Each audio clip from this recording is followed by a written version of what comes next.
শুভ দুপুর বন্ধুরা। এখন ঘড়িতে বাজছে দুপুর 12টা আর স্নান টান সেরে এখন চলে আসছি খই বাজবো।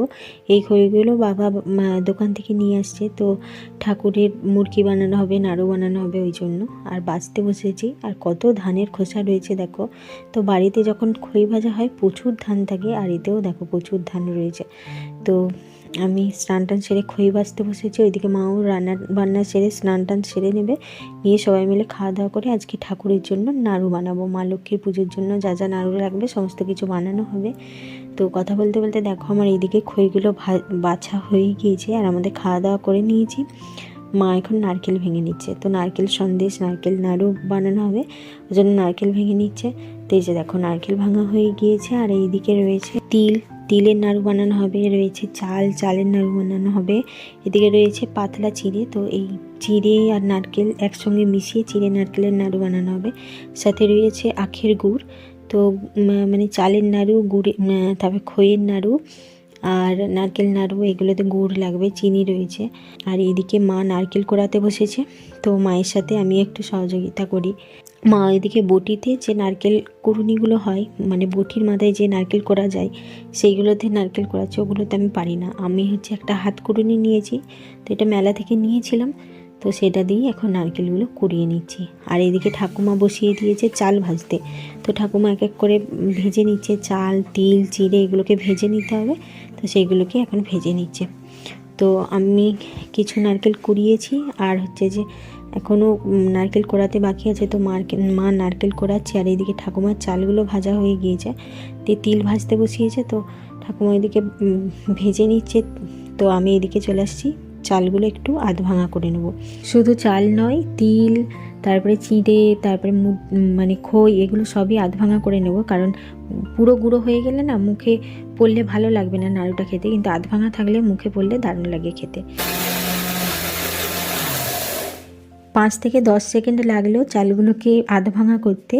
তো আমার সমস্ত চালগুলোকে মানে গুঁড়ানো হয়ে গিয়েছে। এই যে দেখো খুব গুঁড়িয়েও যায়নি, আর সাথে গোটাও নেই, ওই আধ ভাঙা ভাঙা হয়েছে, এটাই ভালো লাগবে।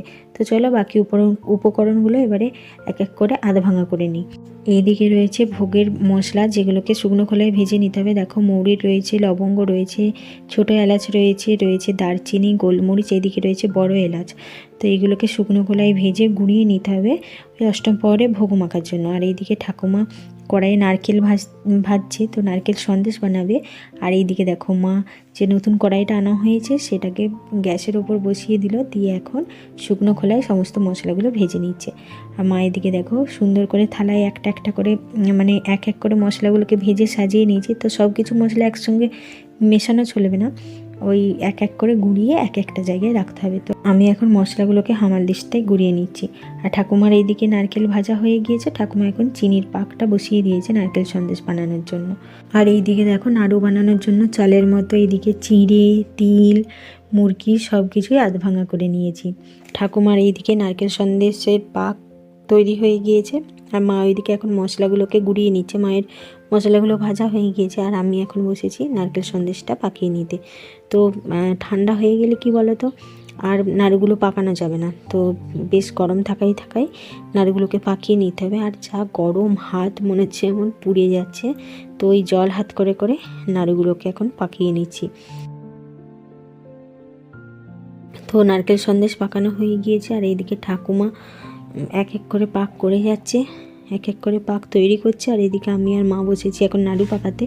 তো মায়ের সমস্ত ভোগের মশলাগুলো গুঁড়ানো হয়ে গিয়েছে, তো এখন আমি মা দুজনে মিলে এখন নাড়ু পাকাচ্ছি। আর ঠাকুমা ওইদিকে এক এক করে পাক তৈরি করছে, আর আমাদেরকে থালায় ঢেলে দিচ্ছে, আর আমরা নাড়ু পাকিয়ে যাচ্ছি। আর এত গরম, ওই সবসময় জলের মধ্যে হাত ডুবাতে হচ্ছে আর নাড়ু পাকাতে হচ্ছে।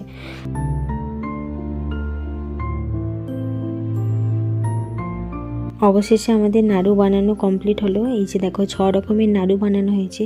খইয়ের নাড়ু রয়েছে, নারকেল নাড়ু রয়েছে, তিলের নাড়ু, এটা হচ্ছে নারকেল সন্দেশ, সাথে রয়েছে চালের নাড়ু, আর এইটা হচ্ছে যে চিড়ে নারকেলের নাড়ু। তো নাড়ুগুলো বানানো হয়েছে, আর এইদিকে ঠাকুমা বসেছে এখন মুড়কি বানাতে। তো গুড়ের পাক তৈরি করে গুড়ের মধ্যে খইগুলো দিয়ে দেখো গুড়ের সাথে খইটা এখন মাখিয়ে নিচ্ছে। আর এইটা হচ্ছে আমাদের বাড়িতে তৈরি গরুর দুধের ঘি, তো সেটা এখন ঘি দিয়ে মানে খইটা আরও ভালো করে মাখিয়ে নিচ্ছে গুড়ের সাথে।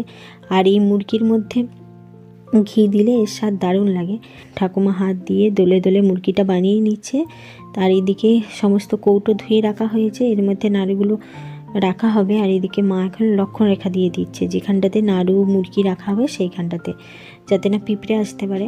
তো এদিকে মুরগিও তৈরি হয়ে গিয়েছে, আর এখন নাড়ুগুলো কৌটোর মধ্যে কুড়িয়ে নিচ্ছি। আর এদিকে আমার গোপাল সোনার জন্য সব রকম নাড়ু ওই চারটে চারটে করে একটা কৌটোর মধ্যে রেখে দিলাম। আর এই যে দেখো সমস্ত নাড়ু কুড়িয়ে নিলাম।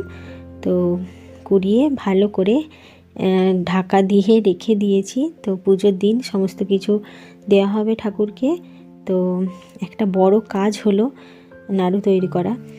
তো চলো ব্লগটা এখানেই শেষ করছি। কেমন লাগলো আজকের ব্লগ জানিও।